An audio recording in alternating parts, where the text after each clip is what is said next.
Welcome to the St. George's University School of Medicine virtual White Coat Ceremony. I am Dr. Gabrielle Walker-Bideau, currently an assistant professor within the Department of Physiology, Neuroscience, and Behavioral Science. I also serve as an assistant provost for the University Academic and Student Affairs here at SGU.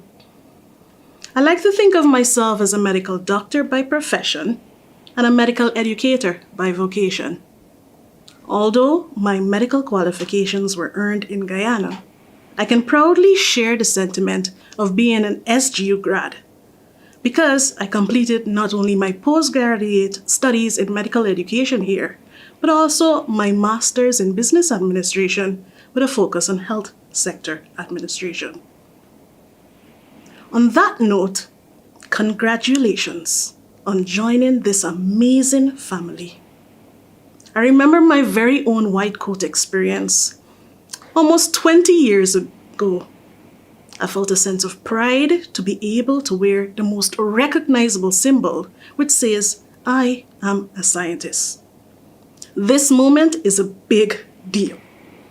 The white coat comes with great responsibility. As doctors, we are expected to demonstrate competencies in patient care, medical knowledge, professionalism, systems-based practice, practice-based learning, interpersonal, and communication skills. To whom much is given, much is expected. The white coat ceremony tradition began in 1993 when the Arnold P. Gold Foundation created the white coat ceremony at Columbia University's College of Physicians and Surgeons to promote humanism in medicine with guidance from the Gold Foundation. St. George's University of Medicine initiated its own white coat ceremony in 1996, long before many other U.S. medical schools. In 2003, the Gold Foundation founded the Gold Humanism Honor Society, widely known as GHHS, an international society dedicated to promotion of humanism, professionalism, and ethics in medical practice and education. Dr. Gold was an international advocate for humanism in healthcare. We are honored to have hosted Dr. Gold and his wife Sandra as keynote speakers for our own Spring 2005 White Coat Ceremony. SGU's chapter of GHHS is based in the Bioethics Division of the Department of Clinical Skills and is supported by the Dean of Medicine's office. Our chapter established the Humanism Student Organization, HSO, in 2009, through which basic sciences students promote humanism across the SGU and Grenadian communities. Chapter members are nominated by their peers and inducted during their clinical training when they participate in an ongoing chapter project. I now take great pleasure in introducing Dr. Glenn Jacobs, Provost of St. George's University. Good day.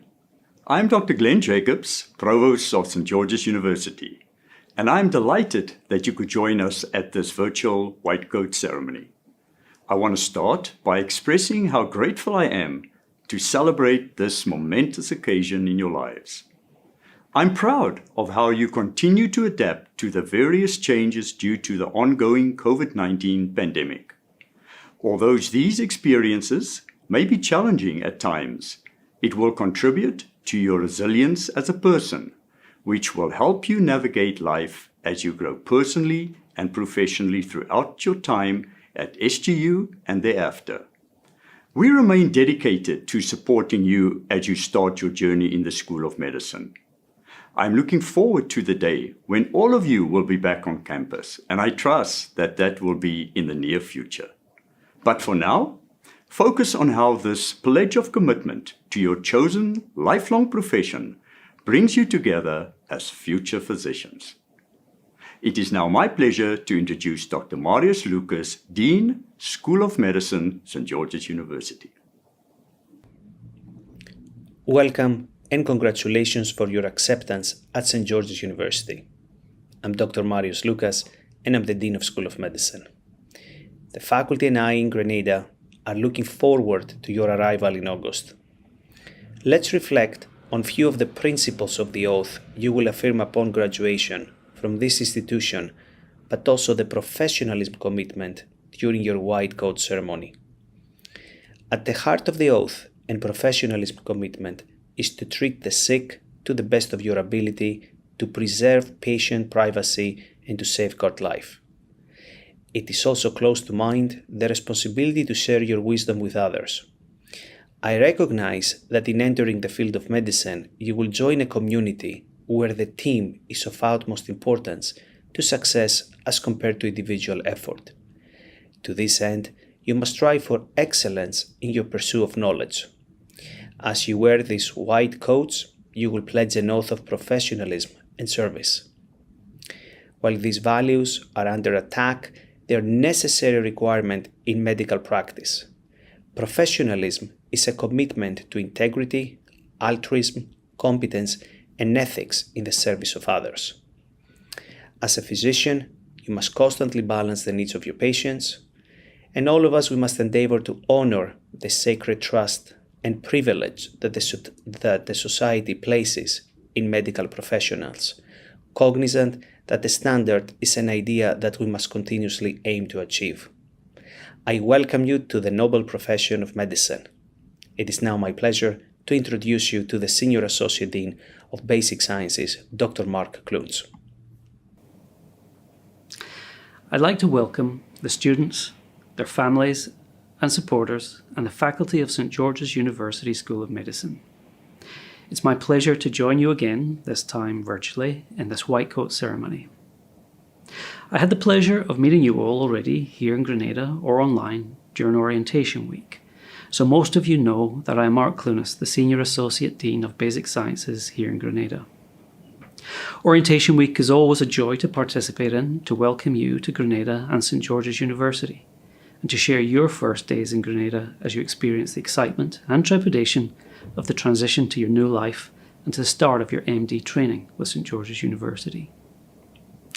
We talked at orientation about the MD programme objectives and the domains that the SGU curriculum determined to be an important part of physician training. We talked about the central role of professional identity in your development.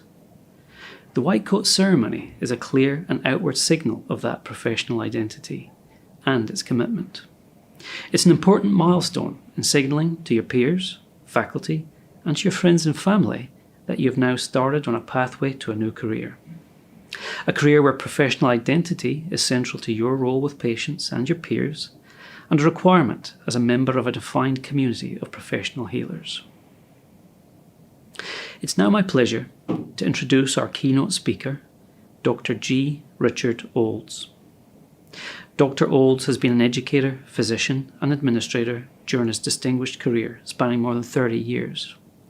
Dr. Olds became president of St. George's University in Grenada on the 28th of August 2015. Prior to joining SGU, he was the Vice-Chancellor for Health Affairs and founding Dean of the School of Medicine at the University of California at Riverside. In 2010, Dr. Olds joined UCR to lead the creation of that new School of Medicine, the first LCME-accredited medical school in California in more than 4 decades. Dr. Olds is a graduate of Case Western Reserve University School of Medicine and trained in internal medicine at the Massachusetts General Hospital in Boston.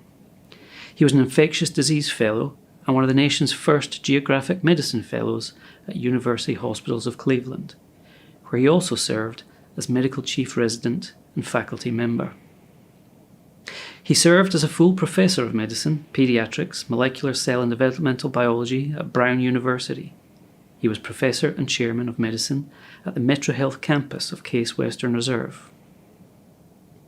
His role at UCR was preceded by a decade-long stint as professor and chair of medicine at the Medical College of Wisconsin. In addition to his academic background, Dr. Olds is a tropical disease specialist with extensive experience working in Asia and Africa. He has over 100 peer-reviewed articles and book chapters, primarily on international health topics. He currently serves on a World Health Organization expert panel and was chairman of the board of a large Gates Foundation project to deworm children in sub-Saharan Africa. I'm very happy to introduce you to Dr. G. Richard Olds. Well, welcome to St. George's University's White Coat Ceremony for the School of Medicine. I'm Dr. Richard Olds, and I'm the president of St. George's University, and it's my pleasure to be the keynote speaker today. Now, I should start by telling you a bit of bad news. When you put on that white coat today, you're not going to know one bit more medicine. You're not going to know any more about health and disease, about how to treat people with illness, etc. But when you do put on that white coat, you basically assume a very important mantle of the healthcare profession. And that is to behave in a professional manner and to interact with all members of humanity in a thoroughly professional and thoughtful way. And that's really the meaning of the white coat. Now, you might wonder, how did this white coat ceremony actually end up starting? Well, historically, physicians actually didn't wear white coats. Through really the middle of the 19th century, physicians actually wore black frocked coats. And it wasn't really until the twin forces of the beginning of the 20th century and the end of the 19th century that white became synonymous with physicians. The first influence was Louis Pasteur and the germ theory of medicine, and white increasingly became popular because it symbolized sterility and cleanliness, which was an important part of health and disease once we understood the importance of germs. The second was the wedding of the medical profession with, if you will, the scientific knowledge that we had about health and disease. So, if you will, the lab coat of the scientist became the white coat of the physician. And so, at the beginning of the 20th century, white coats were virtually synonymous with being a physician. But interestingly, the white coat ceremony is a relatively new phenomenon. Started actually in the 1990s at Columbia University School of Medicine. And why was that? Well, in 1950, we did a survey of who were the three most admired professions in the United States. And those professions were doctors, clergy, and teachers. Now, they repeated that survey in 2000, and the three most admired professions were clergy, teachers, and nurses. Doctors were no longer in that very top of the most admired professions. Now, granted, we hadn't fallen all the way to used car salesmen and lawyers, but physicians were no longer in the top tier of most admired professions. Now, when you think about it, society imbues upon doctors in training immense opportunities to learn your craft. Think about it. We are allowed to examine patients' bodies. We share with our patients the most intimate details, often details that they would not even share with their loved ones. And that position afforded even beginning doctors is an important part of that relationship between society and those in the medical profession. So the white coat ceremony was started at the beginning of your medical education to symbolize the importance of professionalism and interactions with your patients and their families. And that importance of that interaction is symbolized by wearing that white coat. Now, the bad news is when you put on that white coat, you're not going to know one more medical fact. You're not going to know anything more than you know at this very moment about health and disease. But when you put on the white coat, you assume the mantle of a physician, and you will be held responsible for behaving in a professional and thoughtful way from here on for the rest of your career. Now, throughout history, how did physicians gain that respect from society? Well, we could go way back to the Middle Ages during the Black Death or the bubonic plague. During that time, physicians and other healthcare providers often cared for the dead and dying at a time where there was significant risk to themselves personally. And unfortunately, because of fear of that disease, sufferers of the bubonic plague were often left completely alone and isolated. So physicians had to not only care for those patients, but they were often the only ones there in their most needy time. Now, we have experienced similar episodes throughout history. Probably during the late 19th century, tuberculosis was very common in the United States, and many physicians, in fact, acquired tuberculosis as part of their care of those patients. And again, that assuming both risk and again having consumption carried with it significant social stigmata. Physicians and nurses were often the only people present with our patients in their most needy times. There was, of course, the 1918 Spanish flu epidemic. In my own lifetime, the HIV epidemic of the late 70s and early 80s. And of course, all of us are now living through several years of the COVID-19 pandemic, where many patients spend their last few days in intensive care units, often intubated, where the only individuals that interacted with them at their time of greatest need were healthcare professionals like doctors and nurses. That's really what the symbolism is of the white coat. Now let me end today's talk with a personal story that I hope makes some of the points that I'm trying to make. Now, as with all stories, you need a little bit of background. And this story takes place back in the late 1970s when I was an infectious disease fellow at University Hospitals of Cleveland. And this was at the very beginning of the AIDS epidemic. In fact, it was so early that we only knew this disease as an acquired immunodeficiency syndrome. We actually had no idea what caused AIDS. We had not discovered the HIV viruses. We didn't know exactly how it was transmitted.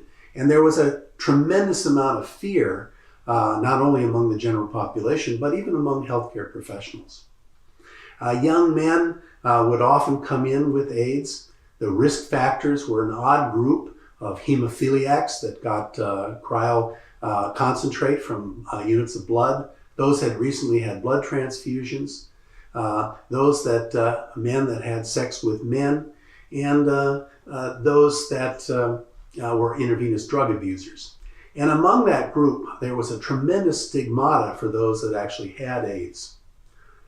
Well, I can remember one afternoon admitting a young black male to university hospitals. And he was unfortunately fairly typical of the late presentation patients with AIDS. He had Kaposi's sarcoma, an unusual cancer seen almost exclusively with patients with AIDS. He had pneumonia. We had not yet discovered that that was probably caused by pneumocystis carinii. And he had major lesions in his central nervous system, probably disseminated toxoplasmosis. In that day and age, the prognosis for such a patient was often measured in terms of days and weeks rather than months and years. And we had virtually nothing that we had to treat those patients successfully. Now, I still remember sitting down with Mr. Brown and talking to him about what was going on. And he was very depressed and very scared. At that day and age, being a male homosexual, there was tremendous ostracization that took place in the Black community in Cleveland. And because of the fear of AIDS, his more recent friends and colleagues completely shunned him once the diagnosis was known. And so he was very alone and very scared. And when I sat next to him and was talking to him, I asked him finally, was there anything that I could do to make him feel more comfortable? He said, would you mind just staying and talking to me? I'm afraid to be alone. Well, this wasn't a big deal for me. I had many patients in the hospital and I was on call that night. So I wheeled the chart rack into the bedside and I did all of my charting and other work sitting there next to him on the bed and talking with him. And about 10:30 that night, he fell asleep. In fact, actually, he probably went into coma. And he passed away a couple hours later. And that wasn't a big thing to do.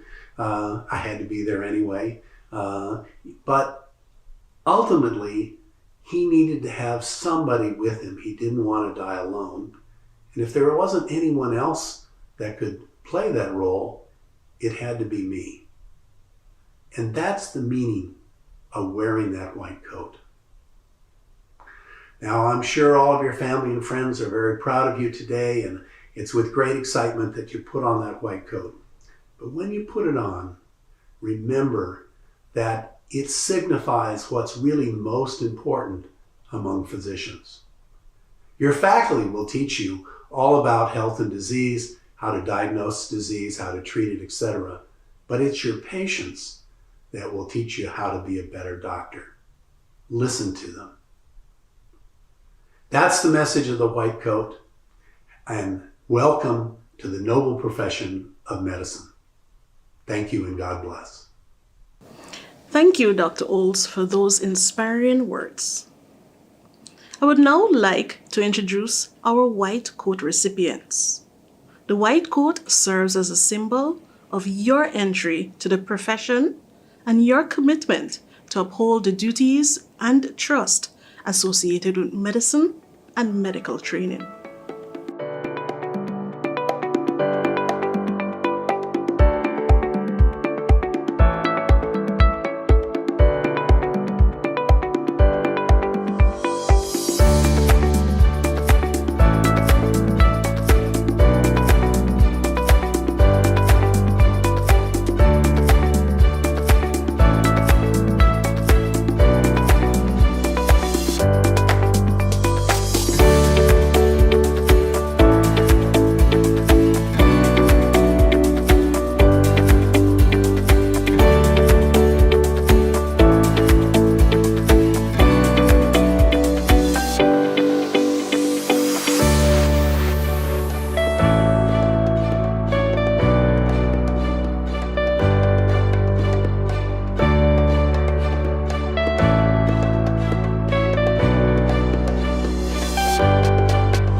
Congratulations to you all.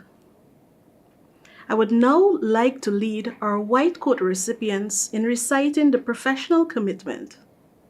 This commitment was written by a student task force in 1995. It has been recited at each of our School of Medicine white coat ceremonies.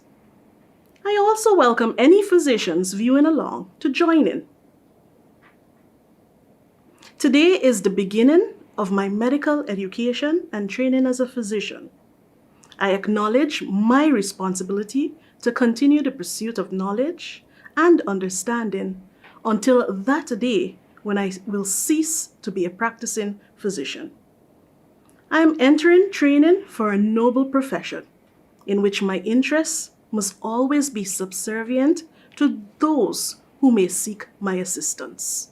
I must be ever conscious of the value of my fellow health professionals and treat them with respect at all times.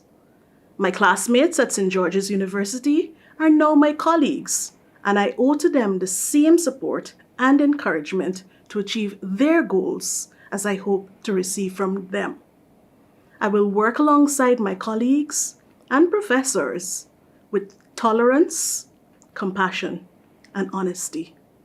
I acknowledge my obligation to adhere to the University Honor Code and to conduct myself with integrity and in an ethical manner at all times henceforth.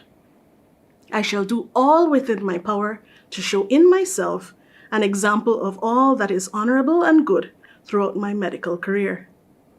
It's a privilege to have been given the opportunity to become a physician. May I ever be conscious of that privilege and never abuse it. As we draw to a close, on behalf of SGU, I would like to thank the Arnold P. Gold Foundation for the Humanism in Medicine pins placed on each student's white coat. Students, families, faculty, staff, and administrators from both our Northumbria and Grenada campuses, thank you for your support and presence at this ceremony. I would also like to say a special thank you to all our inspiring speakers, including Dr. G. Richard Olds, our keynote speaker, whose message was truly motivational to us all.